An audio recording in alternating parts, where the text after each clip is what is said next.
Te whaatalo whatu ma tarine mai oile wō pelina, ne fo i tū lao tātou whaasoa, ua wha ingoina o le Lesona o wha moi moi. Wha moi moi sa e maua se vai aso mai tango fia, le nei vai aso. Ia leo tātou sopo mai langa le ma lofa le tua, wha fo iwe inga le tua. Ta lia ina mai oile soafa manu malo i sakriso wha pe atu tā lofa lava.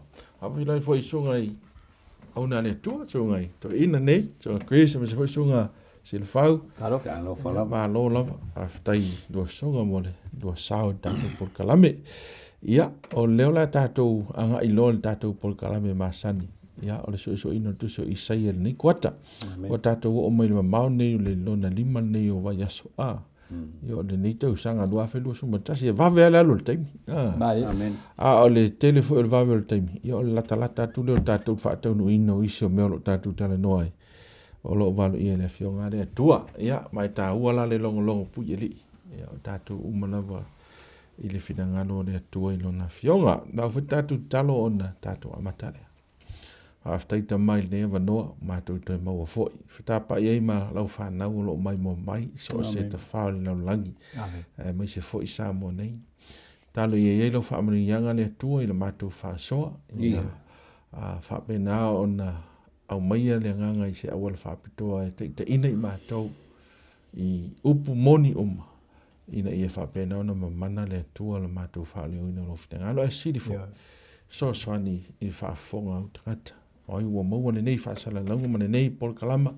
Ia vea le atua si whaasinga malosi au se awal e te ina atua i ato e ma le upu moni. Ono Yesu. Amen. Amen. Ia, o le Alii Sili o Filemu, o le autuna tātou Lesona whapertania ina, the Noble Prince of Peace. Tātou talanoina pe ona o whaso atu i le vaso lea, whai tau le tusi o Isaia lom tau pai walu ma le iwa. Ia le la tātou talanoina le so, tātou mau autula le Isaia iwa whai pai ono. Lo soa Chris, iesi isau no ia i whaatou moino le tātou maenga leo le tātou Lesona ma le mau autu. Ia, o le whamoemoe ai o le tātou Lesona ne e mwhain tala le tātou sa i linga ma le tātou malamalama i le fufuanga o le whaotanga le tua. Ia mo le tātou Lesona leo e fo i kuata nei ma kuata umata i tasi o le tātou Suesueina pe o le tātou masa. E whao ngā altu spa i atoa ma lon tala whasolpito i ia tātou mo waile. Lea fo i le manino ma le malamalama i awala ua whaatatia ma. O whaatau nuu e le atua ina ia mawhai ona whaatau nuu le fuafuanga o le whaatutanga mo i tātou. Wa o le fuafuanga la e tā ua so le la ua o tātou wa ai i le afo i le talaanga o le nuu o Israel ua o le talaanga na au tū le tono tuspa i e au ngā mo tātou i on pōne o tātou i nei. Ono o le nuu o le atua mai ana mua. O le afo i o le tino ana e tasileta o tātou o le kālesia mulia le atua po le kālesia kerisiano i le laulangi o le kālesia le atua. So e tutusa mea na tutupu mo Israel wana mua. O mea lai tutupu mo tātou i on pōne. So le au ngāra na fo lea wai. E aho e le mwhai le tātou teimi le e ato whaina mo le tātou Lesona na uri ili uma le talaanga o tātou Lesona. Ia o mea tā ua e tātou mwhai e aho e au mai i luma ina i mwhaina na o ngā mo tātou. So le li lao le o lisi siro Filemu lo tātou no nema mai le tātou matua mai o wā ua whanau mai mo i tātou tama. O fo ina mai mo i tātou le atalii. E ilo no ua le malo e ngō fo i o ia o le silsiles o le whaipule. O le atua malosi, o le tamā o le whaavavau, o le alii o le Filemu, o le maule le ua au mai te tonu o tustusinga al profeta ia Isaia. E toe wha wau mai eima, ma toe wha mautui nei le folfolanga. Le folfolanga le na mai le kenese tolu fo sulima. E whanau mai e fine le tama. E tui momo fo e le whanau le ngata lo na muri vai. Ia e tui momo e le whanau le fine le ulo le ngata. So tamala na le aho i lai tau tala i Isaia i. O le tau tala i Isaia i o le whaamatalanga e toe whaamalusia ai, ma toe whaamautui nai, o e o lo whaamauni tono le nu o le atua. A wā o tūranga le nu o le atua le tātou tiro le vai teime o Isaia. Ma tua matualeanga o matuale alo ia le tua malo na fainga malo o fa le nga ina tu la fono le tua o fai ale ia le afo le mana o tangata la to ia pe fonta ta no li sil fa o tulanga na le ne lu no uman no fo inga solomona ma ta vitam solomona wa o no fo inga muli la ia no o ele manuia Sili a Israel ia umaloa ia fetalairo le tua o le nu o Israelu i lo lato sele tu sai mo lo lato lulu o no lato te ena mo lato le amane ina tu la fono le tua mai foi awal me fa mo au tu la le o fa o le ina mai le tua le nu o Israelu mai e kupito se io o mai le so ina ia tatu tau avina tala le o fa o tanga tala leila wa liutim tangata ia le tua wa saunia le tua tongi ola ina ia tutongi nai le sala tangata awa o le mfail tangata na tutongi la sala wa me monia ia nga sala lo tangata wa foi wa ilunga o tangata le ma le o le oti e fa va ono le amio tono le tua io le tua foi la le maliu ele mfaiana suia le amio tono le tua faian famile tua tutongi o sala o le oti ala tau no ia tato o le oti la le tau no ia tato o le oti le fento tu mai ia le la na le na saunia le tua tongi o le tau tala ila Isaia i le fento tala ile tua ya eva il kenese ia ma tato wiluilo il temine le ta o tato le ali o Filemu ma tato fai tau mai lai o le faptalanga le i swafa mai ngoa ia e fai ngoa il tama o swafa uma o le ngoa le tua so ta mai ia tato le afo le winga ta o le afo o le ali Sili o le Filemu o va me monia ia a fai ele tuan tongi ola le sala tangata am fai ele tuan na ese le sala mai tangata ele fai ala na ese se Filemu le va no fola le o le tuan mai tangata o le ai pela fo ele ese ingal na le va le tuan tangata pen fa mai le Tusi o le Isaia limas fuluiva fa po mo le lu o tato la va sala ua pupuni ai lo tatou so ta inga mele tua so o vaenga la i o tatou vaiaso nei la tatou tilo ia ma tatou whamatala atili e pe ona au mai i tatou Lesona i mol vaiaso nei alo ia o te rone ua manino whaatau tonga vaenga lea lausunga sila whau ia le la tatou amate i le vaenga le mai ua whai uina ia le tūlanga whaanoa noa po o whaavau o kali leia. Rale wingo na whamtalanga. Ia o le lei whaftai lo tātou Suesueina nei kuata atoa Tusi lo Isaia. O le Tusi lo Isaia. Perfeta le Isaia. O le perfeta pito i Sili leo na manino le leima whaafai ngofia le na walo anga le whanau mai o Yesu. Pea ona le tātou vai e le upule Emmanuel. O whato a maua leo le upule i le afo. Le Tusi lo Isaia le upule Emmanuel. Whaasolo mai leo tātou le mata upu eiva. O le mata upu eiva lea o lo Sili ona wha tino ina ai le walo anga Isaia le whai mai o le walo anga i le Mesia. Pai mai le vai nga mo mol tatou Lesona le ua umal tatou mtua tau loto sa whamtalaina sunga quiz. A le vai nga mo mol e fai mai o lona wha Samoina le wha Samoai ua te ahatu po ua umatu le po liuli na whengai mkaleia. O ifo i lea ua tatou wa ai ia te au aia malo tangata whai tau tuispa ia o le whato a manino ia te le mafu anga na ina a matar ngā ruenga Yesu i kaleia. Le anga na whaali le atua ia Isaia. O waloanga. Na whaali le atua ia Isaia. O le urua i le na ua peon tā ua kuisa. Man tua le taimi le o lua i tala ia i na ua talu o na vailua ina le malo. Ua ese Yuta ma. Ese Israelu. O lua whaolinga la o lua i taua wana ia na whea ngai ma o ngā tupu ia o i le ri leo asa. Taimi siri leo na whaingata. O le mela le na tupu ina ua manao asa i se fesoasoani mai a Asuria.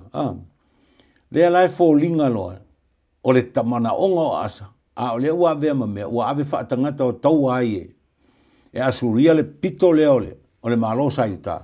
Lea le vea ai, le vai rei kalileia ma malato umaia. Fo linga lo leo na fai mai lo lea. O le urua i vaenga leo le. O le nu o le atua o sa yuta. Na urua i wha ato i lalo i le fili ma wha tangata o taua. Lea fo i lana fai mai ai le tua ia Isaia. O i fo i e amata ai le urua i wha o laina o tangata o le atua. O i kalileia. Una tātou mata. Pea nau whai atua uia le, te whai tau so al tusi pai.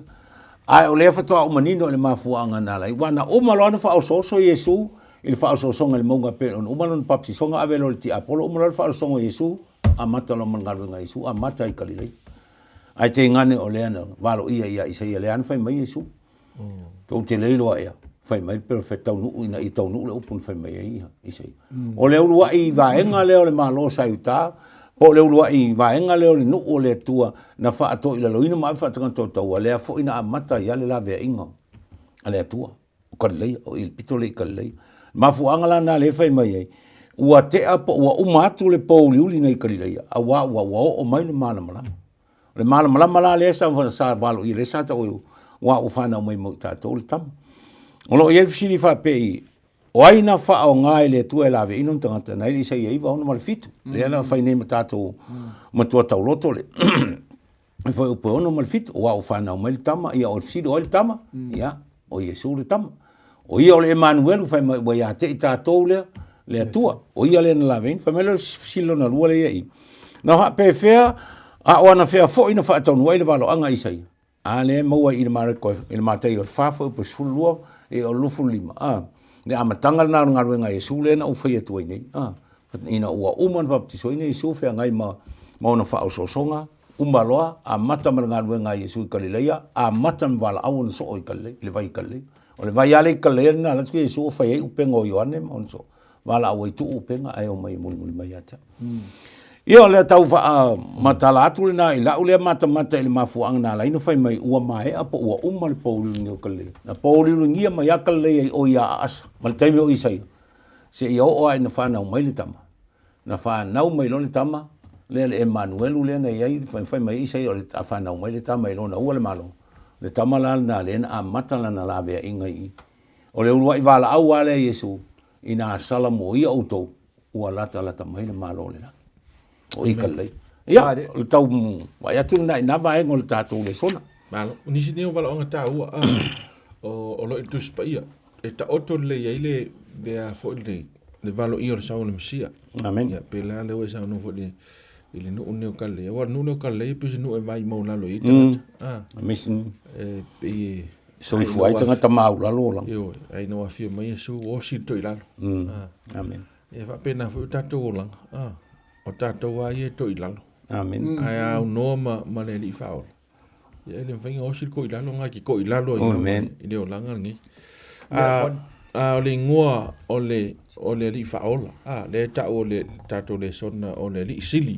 O le Filemu. Si so no ia Chris. Ia o le ale mea lai ona tā ua le whamtalanga le ua whanau mo i tātou. Le tama. Ia o le tu so le tu ale o le o ngane ale tu le fa o le tu tono tal fa so pito a e fieta o la vainga le mo tanto nei o lo su el tu spa ia ono o tu langa matautia le o ye nei le manui o tom fainga ti apolo e se tu spa ia mai o tanto mata ai o le mafuanga le na mana ti apolo e se tu spa ia mai a tanto ina ia o wani o mo tanto manga so o le lei. Amen. I le tala anga wha asolo pito wha ta atia mai la amatanga o ngā luenga le atua. E taua i lona wha i unga. Ina ia ne nefu manunumi tātou pe o ka le leia i le mele tatu tala noa i nei. A wa o tūlanga nā le no e le nu. O le tau whainga le atua ina ia wha aola le tangata. E le se tau whainga o fie. Tau ta ua tatu le sona leo tua na i nei. O le awala whainga tā ua. O filfilia el tangata i lana filfilinga na le pa u lang sala ia ai le faingo fie le tua le ala na filfilia tangata ai na man ia le tua ona lang o fa vaila e o la mi tono le tua o sa tongo o le loto 40 ifo.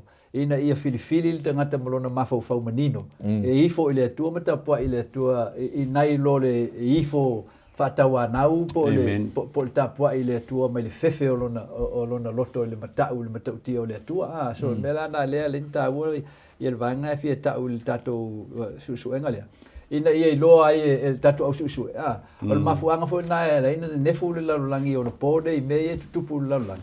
Ono o tatou ese mal tu spaia. Amen. A tu spaia le ile tala anga fa sol pito e tatou te mautino ai tatou mausali ai. I te inga le tua mai lea vai temi ma lea vai temi. Me sala le temi neu tatou i nei. So le valuanga le na fai le tua e fa tauanga i le li sinsiri o le Filemu le fa o le temi o Isaia. O le valuanga i matua na matua i fata atia i le tua le afo i le mae o lana tau mawhainga e toi au mai le tangata i lona alofa tūnoa.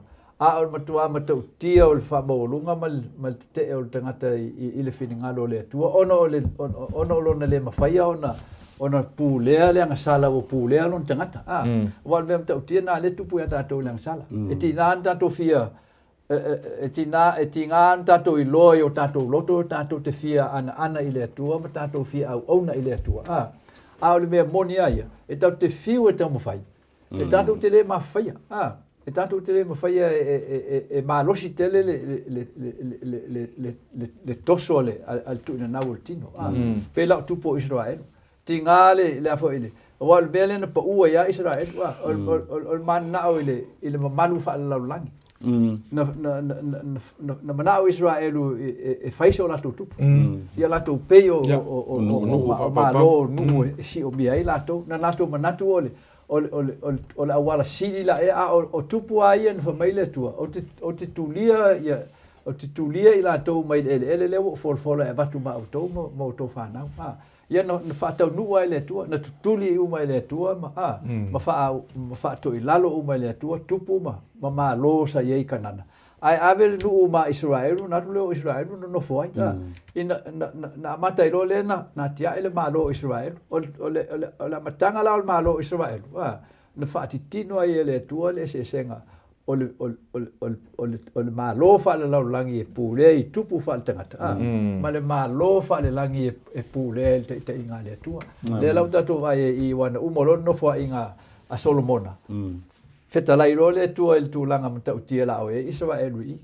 So o le mafuanga na leino o i Israelu tūlanga le. O fa le au ngā Israelu le ia le feauna mai le tua la tau avina. Le sai tono o le falfta fai.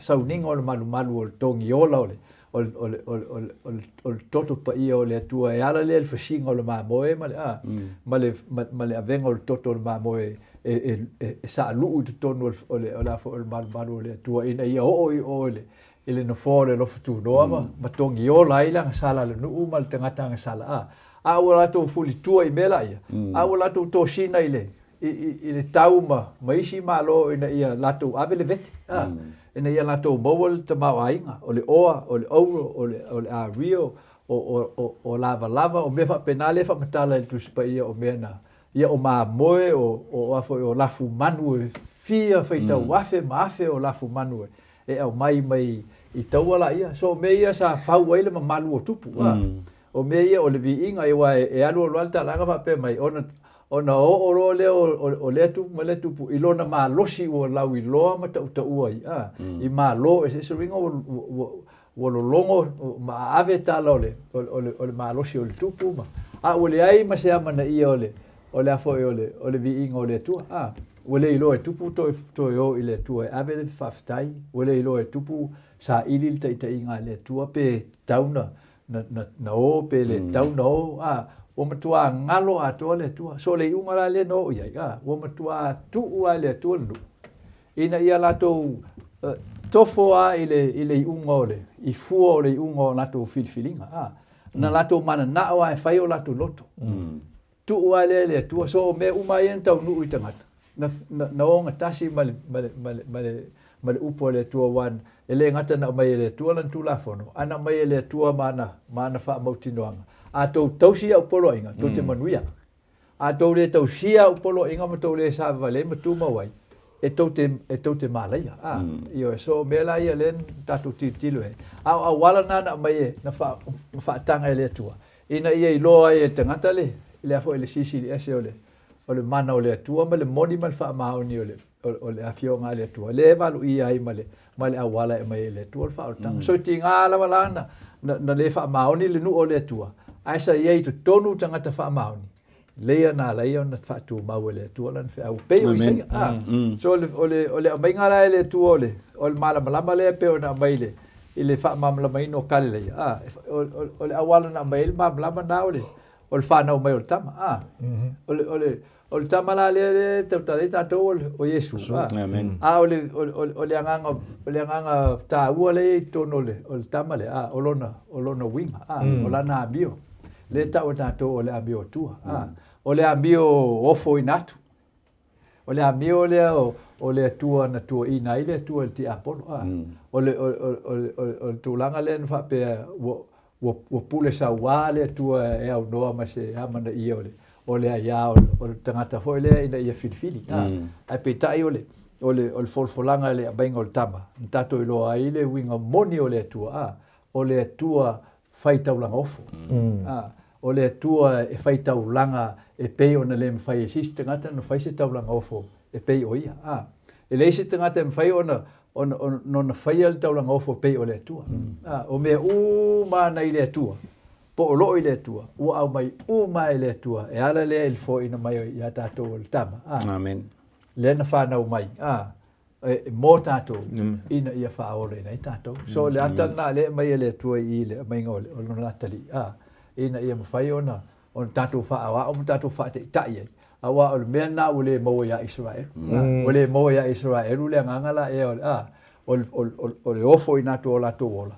mo isinu ina ia fa nga ele to la to mo fa o tanga o nu es amen ya ol vaenga na le el tatu vaenga o la sufu e ise ta ole o inga le tua mo le nu ole tua ma le ia Sili vai mai fa pungole ole to ole vai ngal tatu le son ole to sa ole tua ina ua fa le tonu Israel ina ua manao Israel le amatanga ina ua silafia le tua Israel malala to polonga na e kupito na apa tuale tua le au le tua au mai tai mai ya se i o ila na le nu na i folo ina tinga lava na maleanga Israel mi le vao le fast food tau sang ana fa tau nu ele tu pe na ta o le lo fa te le tu au le sa lava po lava mo ai sa fa pale lava le tu ona pe sa ta e ui ai na le anga le nu ai na ia tangata silafia le tu ele ia tangata fa tu fa mauni le tu ma fa mo le tu pela tato fa savali mai se ia o mai ata vita lea o sau wa le lava e tuli lo lava tinga lava pole ai fo linga mai wa amat wa le taimi wa give up le tu elona le tuli lo elona lo folinu le lo mo fina ngalo le tu se i tu ia o ai tangata wa le wala ta le taimi o tafea le wa o na fa manino le pe no fa ya tone le la o le profeta le Isaia le wasilo na ta manino mai man ngana fa ngofia valo angel fa no mo Yesu manino le fa mtanga uma a Isaia se i o le no liu me uma ai malia e lua tama ia ile Tusi lo Isaia il vai ngale Tusi o le na fola fa na mai le tama Emmanuel ai te i o tama le mo fa na mai ile atali o Isaia o ma eli al sala al pasa o le fesili na o le ale me wala i ona foringa wa tama o le tasi ale tama le na fa na mai ila ula mata ia o le tama le o ma eli sala al pasa o le fa manunga na ia Israel ai ngo saita le to asao le tua vai fo ele wingo le ngole ri o le fa ua ma o le fa atanga na ia Israel o le to asao le tua o le taimi foringa pe me fo le masania so ia te masania ilo ile tinalo tomasa uno foi fa longa tati ele fa longa ma ia fa ia se tumula wip foringo le ata le na wala inga tumula ipo Israel vale le lola uta mai le tua ia Isaia fa na multa mai fa ingoa ele ngone ma eli sala le pasa. O lona winga ua matua tomu le ngā oi, o le vete o mea uma, o ami o le anga uma. Lona winga, ua tāle taimi, o le a vatu to sa le to se o ina o tau. Ai pa ngale tātou wa ai e ui aina fola ai ele a ave o tau whaatanga tau taua ma whaata whea i le fits futau sang auma ona toi wha ele le tawhia minga lala u whamu e ma eule to asa le to le tiofa e mentu spai e te le ngese alo na to asa alo na lofa e muti o le mela le fōlinga o le na ia isara le fo e tupu i tātou le teimine ua avea le te le ngese o le to asa o le tua ma me o sa wal mele o tātou so ona alwa I lava pe le fa para ko te ke penis o tātou sanga fai ai lava sanga fai fa tu ma fa te le telinge se ama taluai le telinge se o to sa le tu au ngalo la ya tātou me fo na le ngalo ya Israel e telinge ai o mai male io e telinge se to sa le tu au ngalo ya ta le ngalo ya tātou temine ma tami fo le tupu ya sa uta vai fo ia ina vai ai le tu no le no pea ne tau na fola ia so le mona ole a vai lu no ai le lo watali la tu le me tele fai ia o no o unta ma vai ai le tu vai esa sila fie le tu le ia sai ta le ma peni a mele sai peni a mina ole a fa na mai le tamale na vai esa mal fa mo mal fina ngalo le tu la le fai tau tu spa ia o I le a fa atino ai le a mi tonu man tu la fono le tu on tanga tai so le ai au mai ele ai se nga malvanga ko se fula tu sale leia fo linga maila o le o I le fo linga ai e pe ele fa pe o fiule tu ai ona lona lofa o se o inga ia saiuta le anga o I le ai e fina nga le o mon fo ele tu o le afa na mo e tam e lona o malo ya malo ya Chris iso fa poponga le e tau tele le vanga le awa o vanga le nga solo ele vengo tatou Suesueina le ina ia manino le tatou le Sili o Filemu awa o mena le sa ile le tu le sa ile le tu le to e fa tupulia o Filemu le van no fo o tangata mai ole awala e silfia le tua pe on ta o tatou Lesona o le tangata ia awa o mele ile ata o le tua o le ata moni na tatou amen e le fa pe o le tua fa tupua le malai le mo tatou le o le unga le o tatou filinga amen o le tua le na te valo ia tatou iloi ele se me e ngole le silfanga le tua silfia le tua so natura le o lang sala le o sai tia i tatou o le fa matala mai le tua to te le mafai on to manu malo ai yes o le vaanga la le tau le I le Lesona le fa ata mai ele ali o Filemu le tau o tama o fa na mai ma le atali le o fo ina mai mo I tatou le fo la tau I le vanga le solulu o le pongai ma e tupu mai le pongai pongai la au tasi o le mea e tasi ai fa sino le nga ile nganga le anta o le nganga fai tau langa o le tua le nganga le o le tua so sa ia tanga te tono Israel mai le tala anga atoa o Israel mai na tanga mai sa fa maonia o la to tonu ana le fa tau ele fe au le a Isaia e au fia ila mai Isaia o Isaia o le si le tanga te fa maoni o perfecta ia fa maoni le tua o la to ia vel fe au le tua o la to ai o la na mata itu ia ile le fuanga le tua ina ia fa sao ma fa ola ona o le fa maoni o le tua ma le ami o tonu le liu o le tua le ala ina tu mau ti ngana na mi o le anga ma sala ma matanga ma siasi a mi o ayuta ai o man feta lai le tua e fa na mai ayuta le e tu lai mai ayuta to so ia la le tau sisi ia la mi o tonu le tua ina ia tato I lo ai o tato ne ai o tangata ola ele avea ele tua le pule na mai ele tua mai tatou il kenese I seisi a tangata ele to fo ele tua le pule na se angelu ele avea ele tua le pule na I seisi bea ai ta ofia ele tua le pule na mo tangata so tinga na sala ma le tau to e manuia tangata I manuia le ola ai na faia ele tua le wala ina ia fa tu mau ai la mi o tono la na fionga matu mau pe le pule mo tangata le la le na mai le onga le mo tatou so le ole mele ta ui ole o ama le la ole atala e ole whaatinonga e le atua o lana ngā ruenga e ala e Jesu Keriso. O tu whaatasinga. O le a mio atua i le atua soifua. Ma le tangata ola. So o vaenga i e lua ole. O le tangata ole enga lua e le atua i toe whaatulai mai ma toe whaia i le tangata. Ina ia nofo whaatasi tono le tangata anga sala o whaoleina le whaatuatua. Le a mio atua. Ma le amio faaltino o tangata. Nongo winga ia tu mau tātou le ola pen whamai polo. O le ola fo wola i nei i le tino. O le o toi ola. O ke riso o ola i tonu ia. So o le ngā luenga nā leina na whaatu e le tua le walo anga lea. Ina ia whailoa mai e a tātou. Po o whea ave i e le anga sala tātou le tātou sabalinga i le o langa le nei. O lo o iai le tua le mautinoanga. E nate whaatu mauina lona fine ngalo. I e o lo wha maoni matoi. Ma whaatinoa i e le tua le whaatau ungo le walo anga lea. O le li i sili o le Filemu. Awa o le ata le o tātou le a Yesu. O Yesu o le tua atotoa. O le tangata fo i atotoa. Amen. Lea wa mai e le tua ia tātou. Ina ia i loa i e tātou. Aua tātou te wha vai. Aua tātou te vai ngā o le afo o le nuu o le tua.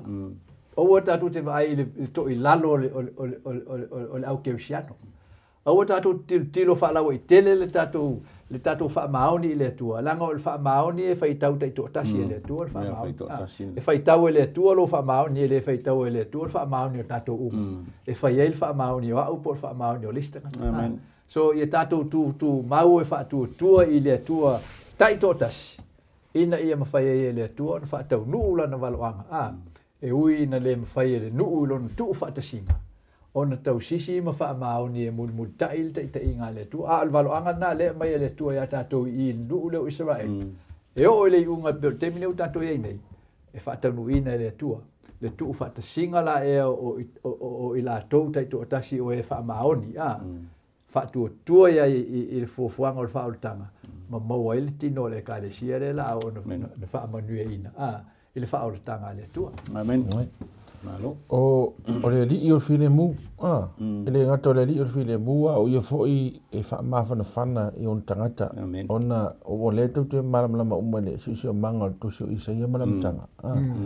E le o ia se Filemu le nu o le tua ona o le tūlanga pangatia. O le valo ia ina o le fio mai o le mesio po le fio mai o tama lea. Ia te loa se wha moenga lea ma se wha mawhanwhananga ni lua. Ia me se ala tau ia ta o tangata tatoi. Ia si sauno ia lau sunga e wha ai ua ia nei vaenga ia to tatou Lesona a mamole. Pe ana tatou talanoa mai. O le valoanga lea Isaia. O le tele au perfeta e o fo ia Isaia. E tele taimi e wha ata mai e le tua ia. Ai fōlinga e whaingata na malula maisi taimi. Peo na uwhai atu. Na whai mai le atua ia Isaia le a whanau mai le tamelo na ua le malo. Ai te ua whanau mai le. Lo nā tali alu le profeta fina e whanau mai lo nā tali le. Fōlinga o i le na tau numi ai le wa ai a Isaia. Pei tai. Au mai li manino lo e le atua ia Isaia whawhai ngofie. Le walo anga o le tama lea. Le muta upula le esfutasi. Le alo wa au mai fa poponga o le valo le ngata le valo anga le tama o lona malo o le malo o le fumta pula le suma tasi o lona malo o mai lo is fuma lua o le pese fa aftai la le Isaia ile tua ina ua manino o le ua manino mal malama le Isaia ile fa ta otonga ile tua o le fuafuanga o le fa o le tanga ele ngata ina fa na mai le tama ai o lona ua o lona malo le fa mai lona ua le malo o lona malo o lona winga o le tama matangata uma wa le malo si de le malo tangata fai la i le malo o le mesia le tamale o tangata la i le malo le i lo la le na pese faftai lo i se i fuma lu ta lo fuma lo le o ta fai welta o le pese faftai le i se le tu ina wa i lo i se pe ta uele le sunga le tatu ele ngata ina na ai i se le lofa le tua ina fa ole a ta fe le no peitai o le ato e whanau, o le a whanau mai le tama na te la mea ina lona nu. Ma wha malo sia lona nu, ona pese lo leo Isaia, wha whetai le atua. O iwa toa ile ma fofou Isaia, lau le whaitau. Fo ringa o leo toa maua le toa le reo le profeta. Wa ia pese wha whetai ai le atua. Ona o wholoflanga wa au mai ate. E le ngata ile tama, a o lona malo. O malo la, o sili o malo, o tangata. Iai ma tangata. E toa te le peon tātou tā ua ti ngā lava na wha le tonu le no. Aina iai ia tangata. Taimila neo le unga tātou. Ti ngā lava le vevesi o le lalolangi ma le mea unga. Ai ta tau wa ona iai tangata e ta o tangata o tutoe. O le whanau o le fine le tusi le e o le walo anga le whalinga. O ila tauna e wha taunu uina. O ila tau fo ia le a wha malu sia i le tua. Ma wha mawhana mai le nganga o le tua. Ina ia wha malu sia wanga i atu. Tātou wa ile lalolangi mei o ia. Wanga i atu. E leo to e whaingo fie, e leo to e file mure langi temi nei. Tātou wa ile mele sa tupune il vai aso atu la il malo le United States. O le ulo i taimi le malo Amerika o tu la i mai ni mea whaapea. O le malo o le wha me melo ma wa ai uma i le lalolangi o le malo e tumu. Ia ai panga. Ele ai o le talanga o le malo Amerika ele ma whaina tau se tau i tonu ele o Amerika o le. Whaamael na o le malo Amerika. Ia e tātou wa ia. Le ai ama se malo me whaina na osfa ia whaapera pa o le malo Amerika. Le anga o le vai mata la o le malo Amerika. Au tātou wa ia. Ia, no wha mo tilo i tau nulu whaasa mo fo ile. O toi puale wa o tia ia tia. O leo no wingo lau wha amtalang. O tātou wa ia ili me o tūlai mai le lalolangi. Sa le mana tu natu tangata o le malo Amerika tūlai se me whaapea. Le lalolangi atoa. Ai wha te ia malo ili wa ai atu ia. Waile ia se malo na la tu whaitau e tūlai mai. Peita. O le alava wa nga i lava le. Le wha along le whainga tau tangata. E ui aina whai mai ua 4 miliona tangata kerisiana. Ai talo fai. O le to tele a fai mai Yesu, e to tele lava i lato. O le a fai mai le aso, le ali. Ai na o lea. Fai fina na lo toma. Pade. Ia, pe o le. Fa so atu le vai ngam mu tato le sona. Fa aftai ai le atu le pese a Isaia, i o le me foi le tau tato fa aftai ai tato. O tato tangata, u fa ali mai ele atu la na fa au muri. Ia, ina ia tato saunia tili ai. Mo le langi ma le ona fa mau fa aftai. Malo, ia. O fai u tatou le sot. Fa aftai le upo le tua. Moni ma fa maoni le fionga le tua wai. O le si lea maunta tu ternoina le sona ator nei. O le si lea mau tua fa mau sadim fa mau tu ina le moni o le fionga le tua. Ona sa valo ia le tamale. Ia ai fa nau mai e leisi fie se lautanga tau sanga muri ane. So le taula na fa mo nga matatu fa o tanga la oi e no fa fonga mai. E le mfai tatou na ta fa o laina tatou. Le wa mai le tua le li e Filemu Yesu Kristo. Ia vela le fio mai le li fa o. Ia o se fa mo nga le mo o tatou umalava. Ai o tau fa mo me tatu fai manga luenga tatu fai. E le o laistas. Ia, au isi le sona mun mai o la tato wa o i pea, masalo isi vaenga au tu o al whaotanga. Wa levanga lo kia Isaia e le io o mai. Amen. E lau apostolo. Matalau ili Isaia mwhamanina. Tato look forward isi tato le sona i luma. La tato whamtala i nei vaenga na o tato le sona. Ai mo temi nei whaftai tele lava. Ia, ile mai mo mai whaftai fo ia ona le tua. Ia whamania tele nawa lea tua la tātou tala whaftai ta mai le nei awa noa sai au mai mātou tala noa e lawa fionga o whamtala fo ia o ona whamanuia lea tua le upo oni pa ufua lawa fionga na mātou whaasoa ina le nei fo i tūla ai e mele tua se upo e ola i o lātou whamoe moe whiringalo e whapena fo i mātou tau lai atua i le mātou vai i le taunu unga o mea umana e whaia whaftai Yesu Amen.